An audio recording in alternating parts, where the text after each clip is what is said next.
Hello, welcome to the Lone Show. I'm your host, Johnny Lone, and in this episode, I don't have any regulars because I just don't feel like it. However, as for our guest, he is from AQRU, and he's the co-founder and CEO of AQRU. That's interesting. Ladies and gentlemen, I give you Philip Blows. Thank you very much for having me. And yeah, AQRU, also known as AQRU. Oh, okay, cool. So, how's life? Good. Yeah, I'm sitting just outside London. It's been a nice sunny day. Got a 1 and a 3-year-old running around outside the office door, who are full of beans. So yeah, no, it's all going very well, thanks. Okay, cool. And have you been up to much recently? Yeah, I mean, clearly work is the main. It's been the main thing recently. We've been building a very very busy startup. So a crew's been a bit of a rocket ship recently. We kind of we founded it in January of last year, and it's sort of we found very quick demand, and we raised £11 million between sort of January and October to finance the business before then going public. And we've since then sort of signed up like 20,000 customers, and we're growing like 100% a month. So it's been a bit of a wild ride, and a lot of fun. But yeah, it's certainly keeping everyone busy. Okay, great. And what is it does a crew do? So one of the things obviously most people are familiar with is kind of buying and selling cryptocurrency. What most people don't know is that for most crypto, you don't just need to hold it and hope it goes up in value. You can actually earn very high levels of interest on it. And doing so remains fairly complex directly, but through a platform like AQRU, which is an app that's on the App Store and an Android store, very simply you can transfer kind of existing crypto holdings into there and immediately start earning very high levels of interest. So it takes all the complexity, a lot of risk out of it, and just gives you a really easy way just to sort of watch your money tick up in real time. Seems to be found some really good product market fit, given that crypto hasn't had the best start this year, but it's certainly growing massively. It's a $2.5 trillion market now, and yeah, we seem to have had a really found some great product market fit. Okay, nice. And what results has your clients received from using a crew? I mean, one of the things I was always passionate about. I mean, I've worked in kind of traditional financial sector most for like the last 15 years, and I've just seen time and time again that the majority of trading platforms and things like that, most people lose money. They're encouraged to trade really actively, buying and selling the whole time, and the majority of people who do that kind of activity, in the medium to long term, always lose money. It's so I previously wrote a book as well, which is all around trying to help people better manage their money. And really core to what we do is like we always want to build a company and a product which actually increases the wealth of our customers. And that sounds really, really like basic, but very rarely do companies almost set out with that in mind. They're about making themselves money. We have designed a business model whereby we only benefit when our customers earn money.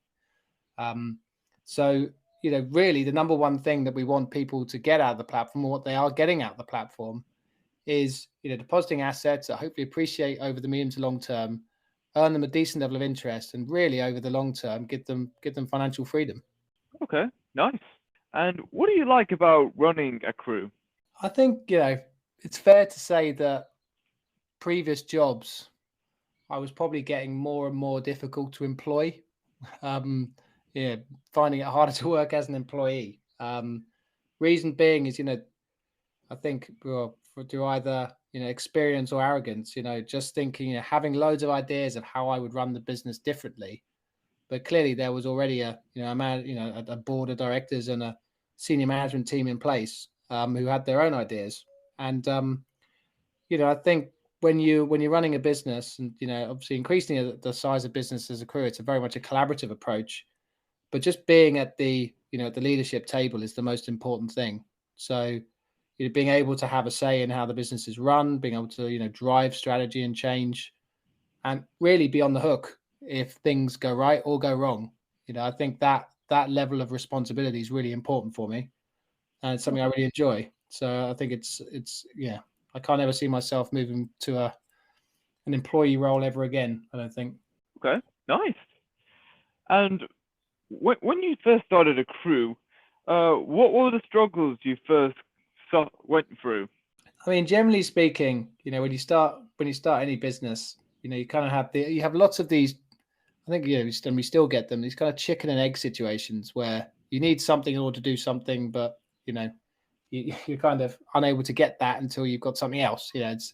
I had this kind of in the early days when we were out raising our initial kind of seed financing round, where we sort of went out to the market to raise about $1 million.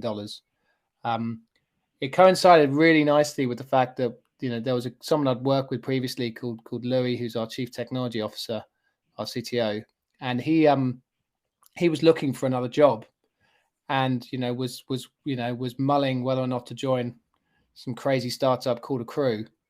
And but in order to do that, he had a family to support, and obviously a good, well-paid job already, and some a lot of employers knocking on the door to employ him again.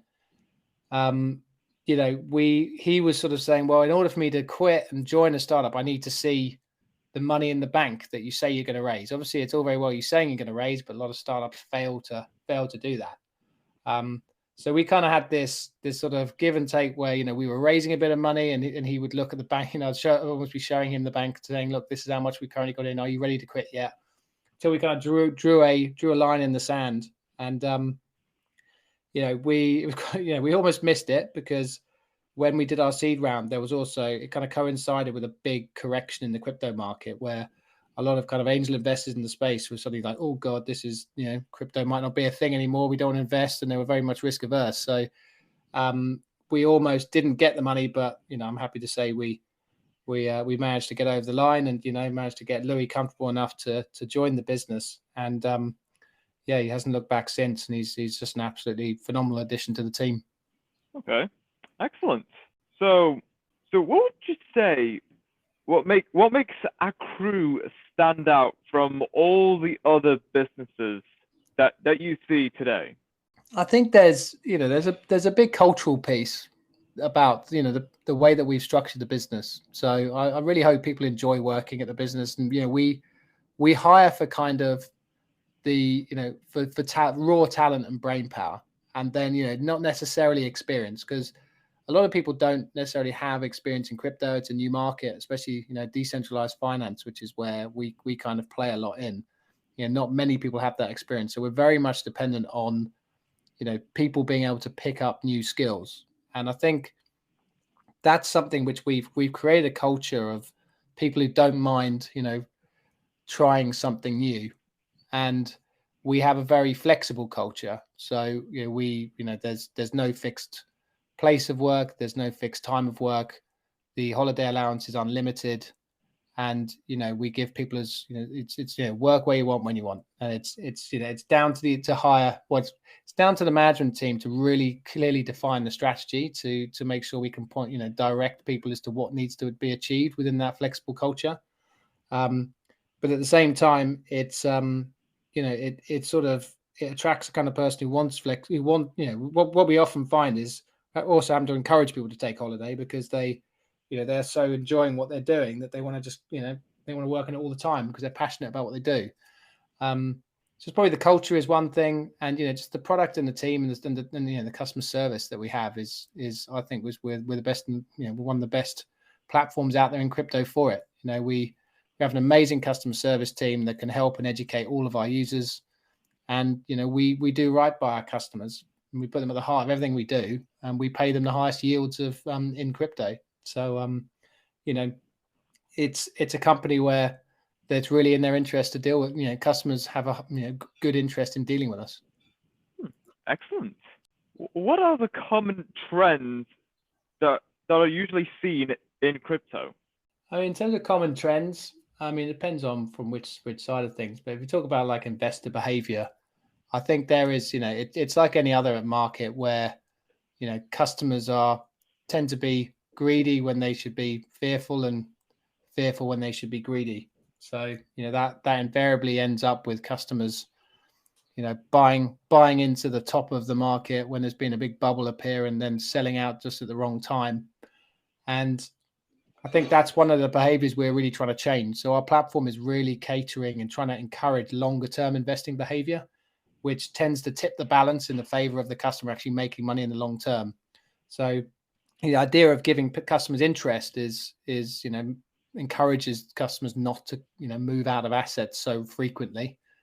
And then the way that the platform is structured and kind of the number of coins that we have in there, we're not sort of listing every new coin that appears in crypto, which is highly speculative and rally, and it goes to the moon and then crashes. So we have a very limited asset set within the business, and that's a big difference to our competitors, who the way they make their money is encouraging people to regularly trade their in and out of the positions that they have, which that generates transaction fees and revenues for those business. I mean, that's not how we make our money, but it also means that the customers just are not in a position, generally aren't, the odds aren't in their favor they're going to make money when they're constantly jumping in and out of things, because it's just human nature. It's just not good for trading. So those are kind of trends we see, and how we try to fight some of the more negative ones. Okay. What was the last book you've read? The last book that I read, I often have sort of 3 or 4 on the go at any one time. So I'm trying to think of the last one that I actually finished.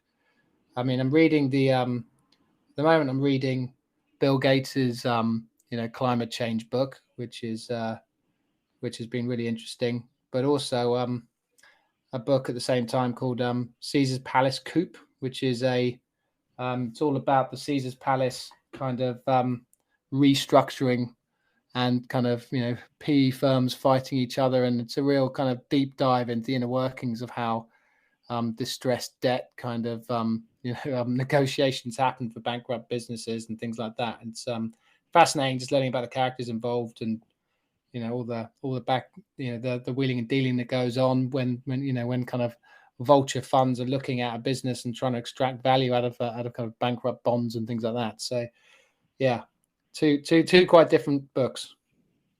Okay, well, that's a very good mix. Well, yeah, try. I mean, I usually try and throw a fiction book in every at least every couple of weeks. I'm a massive nerd in that area, so I love a kind of Lord of the Rings-esque kind of novel. But yeah, try not to only read business books, because I think you find you just go a little bit mad otherwise if you're doing nothing but that or before you go to bed. Yeah.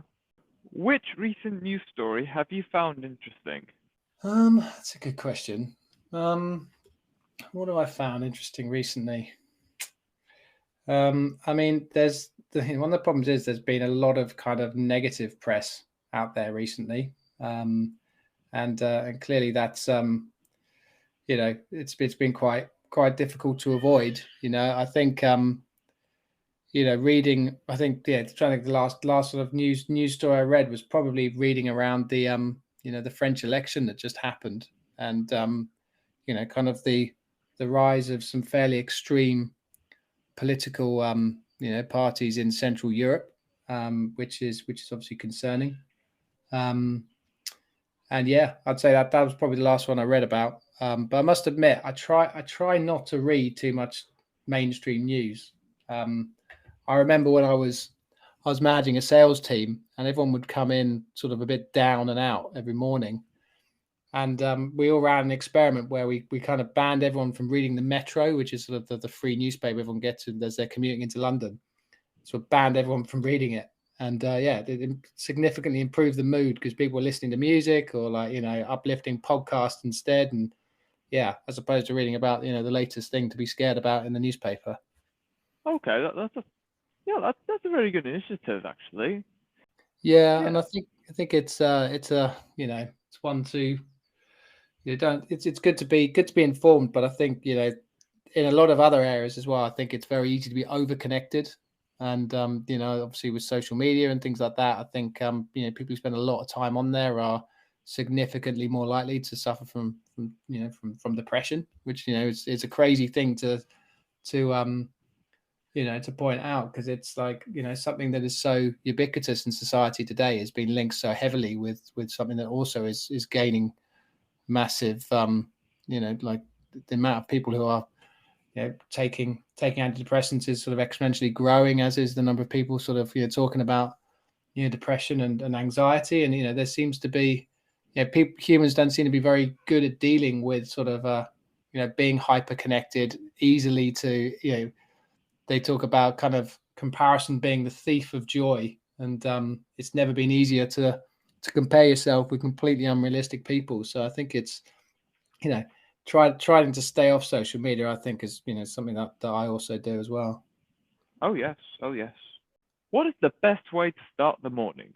I've I played 20 years of rugby, or 25 years of rugby, I think, in the end, and so I've got quite a few kind of lasting injuries. So I like to have a good sort of quick yoga session every morning if I can. Um, yeah, because I think it's just a nice way, especially when you're spending a lot of time at your desk. It's good to try and have a good stretch every morning just to get the blood flowing, and sort of doing that every day has a good long-term impact. So yeah, for me, I've got a continuous sort of list of the physios I've seen over the last sort of 10 years. They've given me some sort of exercise I should be doing every day. So kind of combining all those together is probably a good start to the day for me. Okay, nice. Do you have any regrets in life? I don't know. I mean, I get asked a lot. Should I, I mean, I'm a 37-year-old founder, and people say, well, why didn't you start something sooner? I think that I've got a lot of respect for people who found businesses in their 20s, but for me, I needed to go through kind of like 15 and over 15 years of kind of working in small startups and sort of learning the ropes and getting experience in a broad range of markets and conditions, and sort of teams within other businesses before I was kind of ready. So I think it's been a big part of, like, I needed to do that learning piece to get here. So generally I try not to dwell too much on on the past, really. So I wouldn't say I have many, but no, I wouldn't be pointing any out. Okay, that's fair. What is the best way to travel? Best way to travel, I can say definitely without kids. I've traveling with a 1 and 3-year-old is just like, it can make never as like a 3-hour flight felt longer. It's amazing once you're there having your kids running around, but my God, being on a plane with a 1 and 3-year-old who just going stir crazy is something else. So yeah, I would say the best way to travel is with someone you love spending time with, somewhere warm where you can chill and read a good book. That would be the ideal right now, but it's not been the reality for the last few years. Okay. What was the best thing you've bought off Amazon? Best thing I bought on Amazon, I think a really good sleep mask, I'd say, is probably one thing. Me and my wife have very different sleeping patterns. She's like a night owl, and I'm an early bird. And I think I always just get wound up with her sort of messing around her phone in the evenings. And the moment we got a good sleep mask, which sounds ridiculous, it took me years to get one. But like getting one of those was kind of like, was significantly improved my sleep. So I'd say that's probably one of the good things I bought recently. Okay, great. Where was the most relaxing place you've been to? I would say it's a place called Abisko, which is sort of 300 miles inside the Arctic Circle in Sweden. So yeah, my wife and I went there and stayed in just sort of this amazing, beautiful kind of youth hostel there. It's in the middle of nowhere. We think we went there in November, where you've just got absolutely nothing around you in the middle of sort of this snowy kind of tundra. And it's one of the best places in the world to see the Northern Lights, because they have this kind of natural climate there where you can get on a ski lift and go up about 1,000 feet on a ski lift, and it kind of is always fairly, it's not very cloudy when you're on this mountain because of the local kind of climate.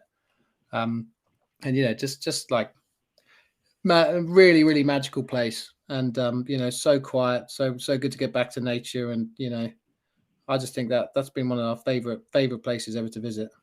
Great. If you could erase one past experience, what would it be? Erase one past experience. Goodness me, that's a question. What would it be? I'm sure there'll be some horrendous moment where I put my foot in my mouth, foot in my mouth completely, and in a very public way. I'm trying to recall one, but hopefully I've mentally blocked it out. But yeah, I always think embarrassment's something that really sticks with you. So I think you know. Yeah, I'd say I remember there was one talk I did once where I was up on stage, and it's quite early in my career, and I remember I had it was a big audience I had to get up in front of, and it was I had kind of like a CEO of another business starting the talk, and then this BBC journalist was talking after him, then this super charismatic kind of entrepreneur afterwards, and I was kind of sent in to close the show. And I remember it just being like 5 minutes of me kind of just stuttering my way through this talk, and kind of just sweating profusely and having kind of a 5 minute panic attack. um but saying that, it's a great experience, because it's the worst presentation I ever did, and I've never done one that badly again, so it's probably not one to forget about. But it was, I think that was the one where I think I learned, part of conquering nerves in public speaking was just not taking myself too seriously, I think. And it's experiences like that though that kind of build you. Hmm. Yeah. How much time do you spend on the internet? Not well. I mean, not a great. I mean, it depends on sort of. I mean, I'm basically always connected, because I'm sitting in front of my desk all day, and I'm chatting away to people on at work and using Slack all day long. So really, it's sort of like I'm connected in probably 14 hours a day. Um, depending on the busyness of the work schedule. But yeah, it's probably I'm probably using the internet for like 14 hours a day, Nice, nice. if if not longer. If you then I chill out in front of Netflix, which is plugged into the internet. So yeah, it's yeah, it's a big your network connectivity is a big part of everyday business now, isn't it? So I mean, there's no getting around it. It's pretty much it'd be saying, when am I not on it? I think it's more the A- point. Absolutely. Do you ever travel often? Travel, not so much, no. Well, I mean, I mean, more so now. Again, we've done a lot more local travel with young kids, but I think we've the travel schedule's picked up a bit recently. So the last couple of weeks been in Dubai and Miami, and we're going to be doing sort of Canada, Singapore, Turkey, and I'm back to Texas actually in the next kind of 2 months. So yeah, the travel schedule is picking up a bit now, given the sort of global client base that we have, and that sort of thing as well. So yeah, I'd say try to get on sort of 3 or 4 holidays a year with the family, and then we're now increasingly doing a lot of a lot of these events with kind of crypto events around the world as well, which is starting to build up. Okay, nice. What's your favorite season? Summer, definitely. Ah, yes, absolutely. Yeah, love a bit of warm weather. Oh yeah. Yeah, grey winters is not, it's either yeah, it's either sun. I like it being sunny, or I like it snowing, but everything in between just gets a bit dull. Yeah. If your life was a meal, what kind of meal would it be? My life as a meal, what kind of meal would it be? God, it'd probably be fast food. So I'm always running around. So it'd probably be like a Big Mac and fries, or something that gets eaten in about 2 minutes. I'm never sitting still, and always rushing around and doing stuff. So yeah, but probably some sort of fast food. Cool, cool. Where do you see yourself 20 years from now? So 20 years, be 50, 57. Difficult to say. Hopefully my kids will have jobs of their own, and my wife and I will be free of them from the house, so we can relax and enjoy a calm atmosphere. Um, I think I've you get addicted to challenge, so I can never see myself retiring, or fully. I'm always going to want something to sort of engage my brain in the business world. So yeah, I'll probably I'll probably be onto my fourth or fifth startup by then, and probably working as hard as I am now. Cool. If you were told you only had 6 months to live, how would you spend that time? I would spend it with my family. Simply put, it's nothing more important than just sort of trying to create some sort of lasting memories with them. Things that they're hopefully going to remember you by. I think. Yeah, it's a sad question because I know people who've had that experience. So yeah, it's what do you do with that kind of limited time? And it's it's about trying to tick off and live life to the full for the time you've got. And I think a lot of people get that with if they get that awful news, but it's sort of part of why I wrote a book, why I started a company was just like, look, if you're on your deathbed and you haven't done that, you're going to regret it. And I was like, absolutely. So screw the risks, do it. If you're going to regret it, then just get on with it and do it. Because I think everyone assumes they're going to live to sort of the into their 80s, but sadly a lot of people don't have that much time, and it's putting off life and putting off the big things you want to do with your life is is dangerous because you never know never know how much time you've got. Yeah. Well, yeah, that's all we have for this episode. It was great having you here, Phil, talking about crypto, how you got started, and many other things. It's been amazing. Thank you so much for having me on, and yeah, good questions. I liked them. They were yeah, got me thinking. So yeah, thank you very much for that. Anytime. And until next time, stay tuned for more.